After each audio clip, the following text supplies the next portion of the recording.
Good day guys, nag-site tripping ta karon diri dapit sa may San Remeo Kaputian kung asa kita kayo ang dagat sa imong front.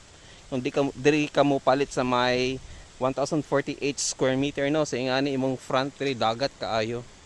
Pati pod sa 500 square meter nga available nato no. So diri kay natay 6 na lang kabuk ang available diri. Ayan. San Remeo National High School. Manang aluro di ubos. Ayan. So sa ubos na siya, eskwelahan na siya sa San Remeo Kaputian, ano. Yeah, cemented road na lang sa ubos. Ayan. So dito ta sa ato ang gamay nga balay diri. So naabot ay balay diri gipabuhat. So guys, mao na ni ang balay dapit nga gipabuhat nato diri no. So kung moadto ta diri sa area, so naagyud tay sariling balay diri nga pwede nato puy-an kung mag-site tripping ta. So man siya napo tay available diri nga 100 square meter likod sa 500 square meter. Ang iyang monthly lang kay tag 3,333. So natay 1,048 square meter, naapo tay 500 square meter, naapo tay 100 square meter available diri. Ayan guys.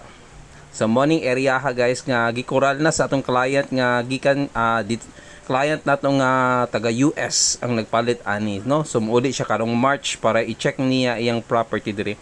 So sa inyong nakita kay gikural na gyud niya ang iyang property. So kato akong gitudlo guys, mao dira dapit tong 100 square meter. So adto na mong area kay natay client diri kay nakapalit sila og 100 square meter diri si ma'am. So ang atong client na po nga nakapalit diri kay taga Italy. So nagbayad lang siya, padala siya nya si ma'am ang nag-check din sa area kay para mahibaw-an gyud nga tinuod gyud nga naatay property nga ilang napalit. Nya kini nga property guys kay nakamuhon na ni. So sa first bayad nimo sa imong installment, pwede na dayon magamit ang property, pwede na ka magbalay, magkural. So guys, dili ta basta-basta mga client diri kay ang atong client na ay taga Norway, USA, Japan ug Italy ug uban pa. So kini atong mga client diri sa San Remeo Kaputian kay mga OFW. So igipadala nila ilang anak para mag-check diri sa property nga ilang nagustuhan nga natan-aw nila sa ako ang video. So mo na guys.